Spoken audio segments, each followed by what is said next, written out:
Panorama 1410, el diario en la radio, de lunes a viernes a las 8 de la mañana. Continuamos aquí en Panorama 1410, ya estamos recibiendo en estudio al diputado por el Partido Colorado, Felipe Schipani, a quien le damos las gracias, la bienvenida al estudio, gracias por acompañarnos presencial aquí en el estudio. Una semana muy especial, Felipe, porque también nosotros volvimos a la presencialidad, en esto de ir tratando de retomar un poco el ritmo normal.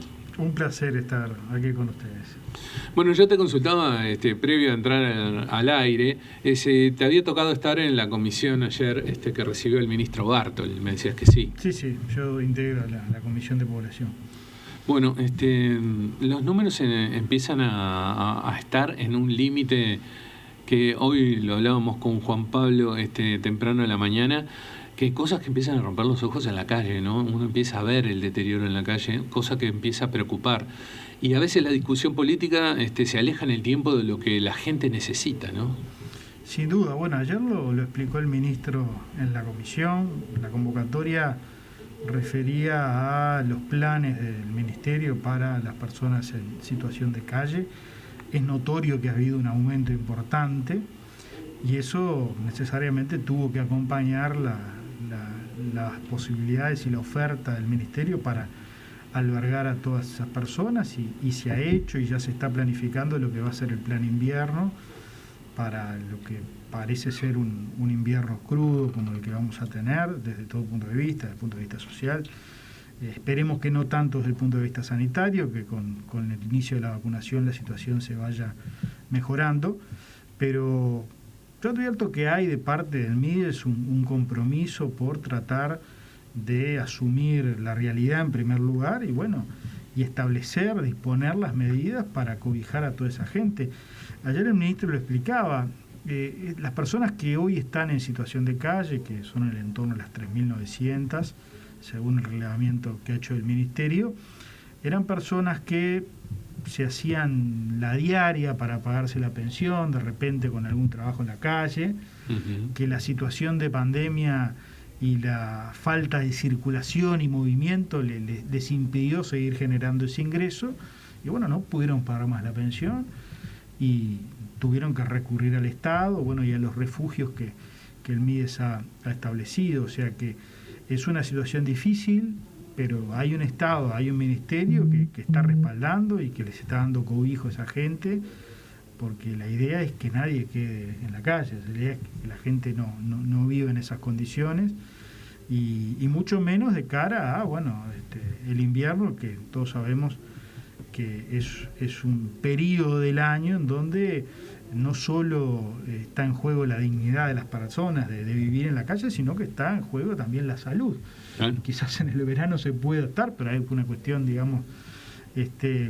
de clima que pone en riesgo la propia salud de las personas. Por eso se está pensando en un plan, como se hace todos los años, como ha hecho históricamente el país, para en el invierno cobijar a toda esa gente, porque las demandas además también crecen muchísimo, ¿no? Ayer el ministro ejemplificaba, por ejemplo, que en verano se reciben 30 llamadas al 0800 del MIDES y en invierno de repente suben a 1.500, o sea que hay una demanda mayor de esa población, que el Estado tiene que planificar para poder cobijar, ¿no? Sí, en una situación que, por lo que uno ve, podría llegar a empeorar y aún más, por lo que también hablábamos de que no es lo mismo aguantar, si querés, entre comillas, este primer año de pandemia, que ya entrar en un segundo donde muchas personas que tenían capaz que un ahorro, tal vez sostuvieron su trabajo,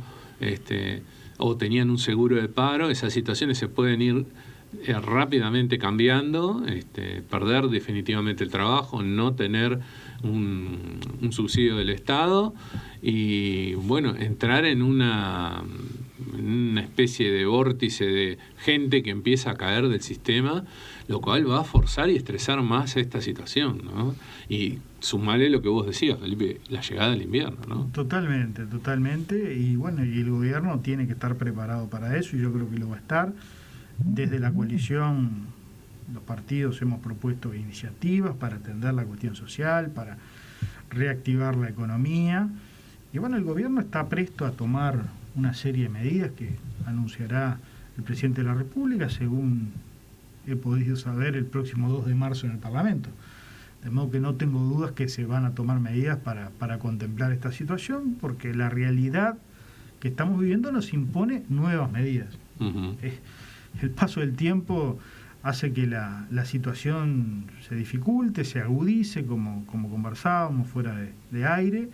Ya vamos a cumplir un año de pandemia y bueno, todo indica además que este va a ser un año difícil. Si bien desde el punto de vista sanitario creo que la situación se va a ir superando, porque el país ha manejado desde el punto de vista sanitario muy bien el tema, las repercusiones sociales, los efectos sociales que ha arrojado este deterioro económico son evidentes, de modo que hay que respaldar a los sectores más vulnerables, hay que dar herramientas a las pequeñas y medianas empresas para que reactiven la economía, para que generen empleo, y también nosotros hemos propuesto desde el Partido Colorado, determinadas medidas tendientes a generar un shock de inversión para que sea el Estado el que promueva uh-huh. también la reactivación económica y la generación de inversión para el empleo, ¿no? Sí, sin duda la preocupación del Partido Colorado quedó explícita, ¿no?, entre el pedido de medidas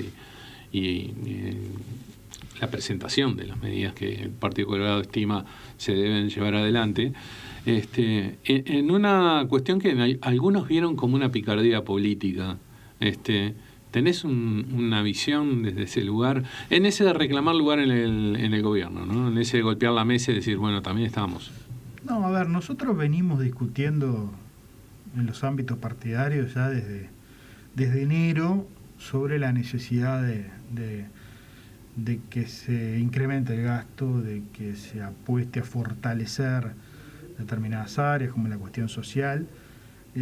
Después confluimos, primero lo conversamos en Ciudadanos, los compañeros de Ballistas estaban en la misma sintonía, entonces confluimos en el comité ejecutivo, conformamos un grupo de trabajo con gente de reconocido en idea técnica para presentar propuestas serias, realizables, financiables, y salió ese paquete de medidas, pero no lo hicimos con un ánimo de generar un hecho político, sino que lo hicimos porque estamos convencidos que el país tiene que ir por ese camino, de que no podemos dejar que las cosas pasen sin proponer, y porque además tenemos responsabilidades de gobierno, somos uno de los partidos de la coalición, somos el principal socio del Partido Nacional y tenemos responsabilidades de proponer.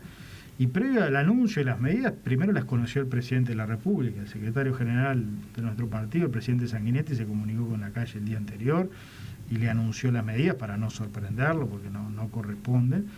Y fueron bien recibidas por el presidente, de eso se trata, digo, que quienes integramos el gobierno de coalición hagamos propuestas, como también las ha hecho la oposición, el Frente Amplio, que ha presentado últimamente una serie de medidas. Y creo que todos esos insumos el gobierno los está estudiando, los está valorando, y ojalá puedan ser contemplados, pero hoy lo que nadie discute es que se tienen que tomar algún tipo de medidas de apoyo a la economía, a las medianas y pequeñas empresas y a los sectores sociales que la están pasando peor. Yo creo que no hay discusión de eso. Lo dice el Fondo Monetario, digo, sí, que no es momento de ahorrar, sino que es momento de gastar. Hasta Ignacio de Posadas ha propuesto una especie de plan Marshall. De modo que, más allá de las ideologías, de las visiones económicas, yo creo que no hay debate sobre eso. Naturalmente, después podemos discutir el quantum de las medidas, si quedaron cortas, si no, en fin. Pero sobre que el Estado tiene que intervenir fuertemente en la economía y promover determinadas acciones, sobre eso creo que a esta altura no hay duda, ¿no? Sí, si uno, lo que pasa es que en esto de hacer memoria y en cuestiones políticas, uno piensa en alguna de las propuestas que están alineadas con la mejor historia del Partido Colorado, ¿no? Un Estado fuerte que defienda la inversión social, ¿no? Es parte de la historia intrínseca que cualquiera de nosotros puede agarrar un libro y leerlo, de lo que significa el Partido Colorado en la historia del país, ¿no? Es curioso porque hay mucha gente que despotrica contra el Estado, ¿no? Entonces dice que el Estado no tiene que intervenir en la economía, que no tiene que meterse en la vida de la gente. Ahora, llegan los momentos de dificultad, llegan los momentos de crisis, y lo primero que se pide es que el Estado intervenga, que el Estado gaste, que el Estado proteja a determinados sectores, que ayude a determinados ámbitos de la economía.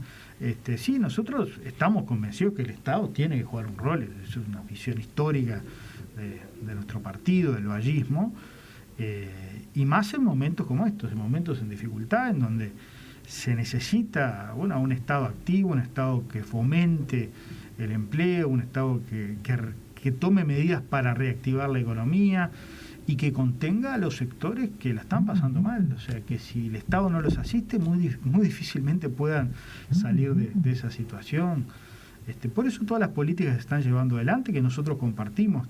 Esto no es como algunos han leído una crítica al gobierno, ni a la política del gobierno. Es simplemente, hacer un análisis de lo que ha pasado este primer año y proyectarnos hacia el segundo, en donde claramente las medidas que hasta ahora se han tomado resultan insuficientes. Y así creo que lo ha entendido incluso el propio gobierno. Felipe, si hoy tuvieran que votar el presupuesto que ya se votó, ¿lo votarían de la misma manera, teniendo en cuenta este círculo de medidas que han presentado también algunos interlocutores, no solamente también el Partido Colorado? A ver, el presupuesto se sancionó en un contexto de pandemia, de unos primeros meses de dificultad, y yo creo que en grandes líneas, yo ahí discrepo con esa visión que ha planteado la oposición, de que es un presupuesto de recortes. Yo creo que no hay recortes en lo social. Lo que se ha procurado con el presupuesto es tratar de aprobar una norma que sea razonable, porque coincidimos en que el país no puede endeudarse más. A nosotros nos hubiera encantado poder gastar más en el presupuesto, poder aprobar una ley que prevea más gastos para determinadas áreas. También tenemos que reconocer que la situación en la que asumió este gobierno desde el punto de vista económico era una situación compleja, no nos dejaron las cuentas públicas debidamente ordenadas, ¿no? El país tenía en marzo un déficit fiscal de 5,1 puntos del producto, ¿no? Pese a que tuvimos años de enorme crecimiento económico. El país tenía una situación social compleja, o sea, 400.000 personas en la informalidad, cerca de 500.000 pobres, o sea, había una situación económica y social compleja previo a la pandemia. Con la pandemia se agudizó, pero yo no me afilio a esa tesis de que acá ha habido recortes sociales. Lo que sí ha habido es optimización de recursos, porque no creamos que todo lo que se gasta o todo lo que gastaba el Estado en materia social o en cualquier área era absolutamente eficiente, o sea, no llegaba directamente a los destinatarios, había muchas ineficiencias. Yo conozco muy bien, por ejemplo, todo lo que tiene que ver con la educación, con el presupuesto educativo, y había en la ANEP, y seguramente haya aún, digo porque es un organismo gigantesco, como también muchos otros organismos del Estado, muchas áreas de ineficiencia, muchas áreas en donde se gastaban mal los recursos. Empezar a gastarlos bien no supone recortar. Tratar de, en determinadas áreas, maximizar el uso de los recursos para gastarlos de otra forma, no supone que se esté recortando política. Y vamos al ejemplo concreto de las horas, ¿no? Que los gremios docentes, momentos donde se están iniciando las clases, hablan de los fenomenales recortes. No son así, o sea, los recortes en horas no se dan en lo que son las horas curriculares, en las horas que los alumnos están con los estudiantes en el aula. No hay recortes en ese sentido. Lo que se ha hecho es maximizar lo que son las famosas horas de coordinación, que son esas horas, digamos, extracurriculares que tienen los docentes para coordinar sus acciones, para preparar las clases, para participar de los intercambios con los otros actores de la comunidad. Desde la perspectiva de la ANEP se ha entendido que era un exceso esa cantidad de horas de coordinación, entonces se toman muchas horas de coordinación para otras políticas, para otras líneas tendientes a apoyar la acción del estudiante y los centros educativos, como son tutorías, por ejemplo. O sea, no ha habido un recorte, esas horas van a volver. Una reasignación, digamos. Es una reasignación, pero reasignar no supone recortar, supone muchas veces gastar mejor. Y ese es el compromiso. De todas formas, Felipe, los gremios hablan de 20.000 horas menos de clase efectiva, ¿no? No sé si de clase, pero sí en horas educativas hablan ellos. Mira, acá tengo justamente, porque el lunes estuvimos 8 horas en la Comisión de Educación, junto a toda la ANEP, y no hay recorte en horas curriculares, en horas de clase. Lo que hay es una baja, digamos, mínima, que se explica por la baja en la matrícula. Uh-huh. Justamente acá tengo el cuadro.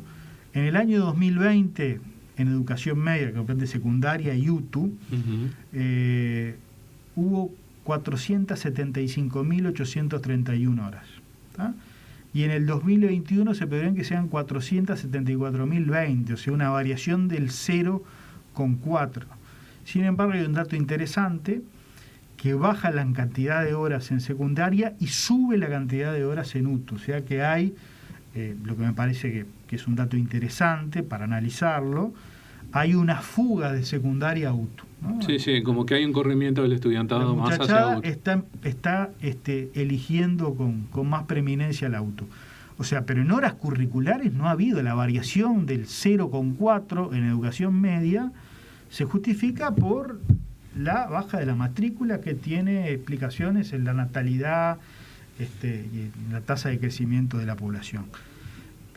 Pero lo que sí ha habido es reasignación. Es cierto que hay una diferencia de unas 20.000 horas en lo que eran las horas de coordinación, que eran 4 por unidad docente y pasaron a ser 2, pero esa remanente de 20 horas se van a focalizar en otras acciones para apoyar la acción educativa, pero no es que haber un recorte, no es que menos grupos, no hay que menos docentes y que nadie se va a quedar sin trabajo. Eso no sí, más que nada había también un reclamo, porque se habla mucho de la calidad educativa y que el perder estas instancias podría afectar la calidad educativa al final, ¿no?, de todas estas modificaciones.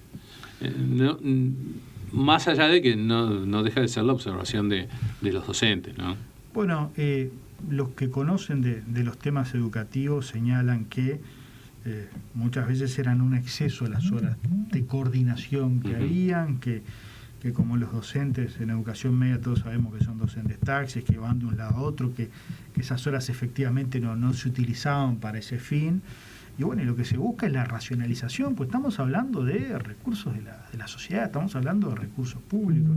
De modo que nosotros estamos confiados en lo que se está haciendo, y convengamos que los resultados educativos que hoy tenemos y que se han exhibido en los últimos años no son buenos, de modo que nadie puede jactarse y decirse que con esto se van a afectar las trayectorias educativas ni nada de eso, porque pese a la fenomenal inversión que ha habido en educación pública, hemos tenido muy malos resultados. Y esa es otra de las áreas en las que se está trabajando, con lo que fue un año durísimo para el país y para la educación en particular, sin perjuicio de lo cual, una vez más yo creo que fuimos ejemplo en el mundo, volviendo a las clases, ¿no?, retomando la presencialidad el año pasado en las escuelas rurales, siendo los primeros del continente.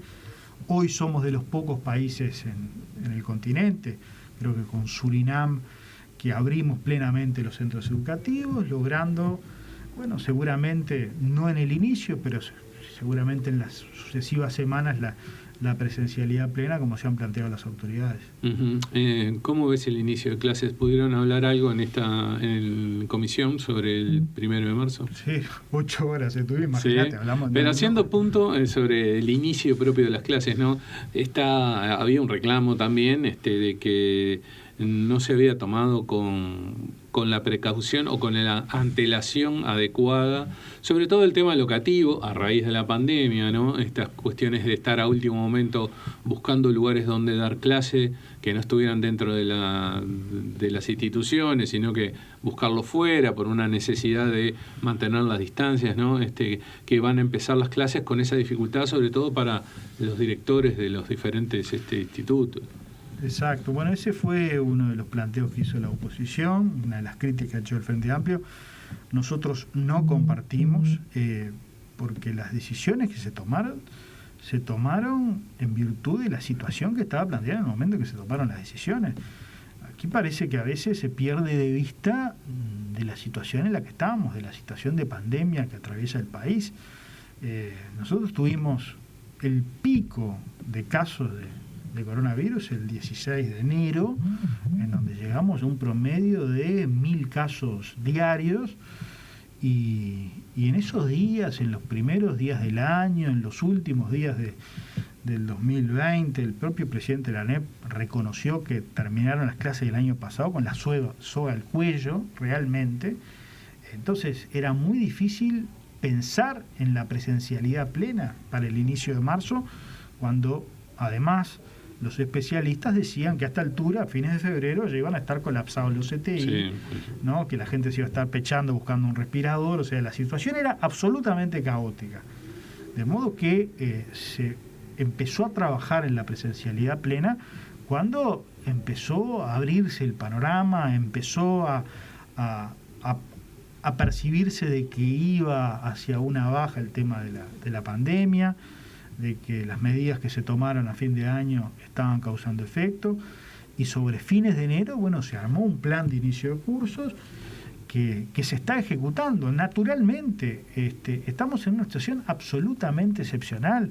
Plantear que el 1 de marzo haya presencialidad plena respetando los protocolos es absurdo, pero a mí me consta, porque yo estoy muy cerca de las autoridades de educación, que están haciendo un esfuerzo monumental, y no solo las autoridades, sino todos los maestros, los profesores, los directores en todo el país, buscando de forma gradual, de forma paulatina, ir retomando la presencialidad plena, con este llamado que se ha hecho a instituciones para que colaboren, bueno, facilitando espacios más amplios para que se trasladen los grupos.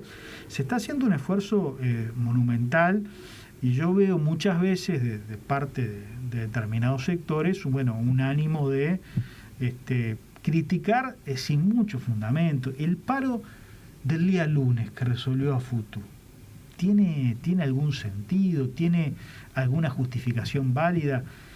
No permitirle a la muchachada de UTU, no iniciar los cursos como estaba previsto. O sea, aquí, ¿quiénes son en definitiva los grandes perjudicados de esa decisión? Son los sectores más vulnerables, son los que van a la educación técnica. Pues la educación privada no se para, ahí no se ocupan colegios, ¿no? Uh-huh. Siempre es la educación pública, siempre son los estudiantes de la educación pública los que sufren este tipo de medidas.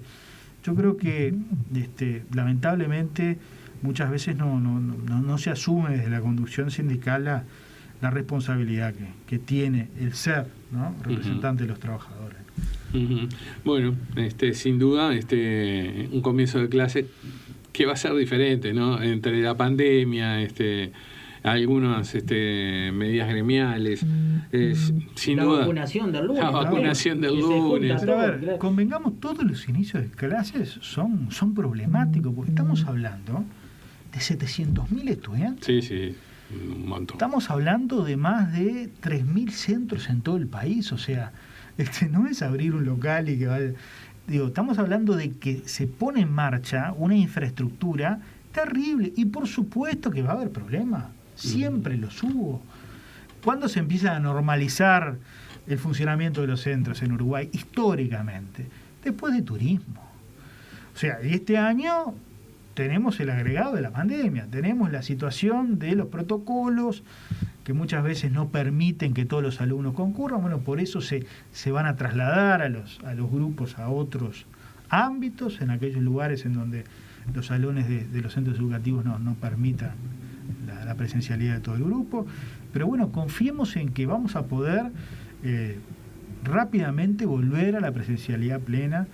En ese sentido me parece destacable el esfuerzo que se está haciendo con otros ámbitos del Estado, la actitud de la Universidad de la República, ¿no?, contemplando también esa situación y teniendo presente que la universidad puede seguir, digamos, virtualmente hasta el segundo semestre. Bueno, y el apoyo de la Intendencia de Montevideo, la Intendencia de Canelones, muchos gobiernos del interior del país, poniendo todo el esfuerzo para que las clases puedan volver de la forma más normal posible.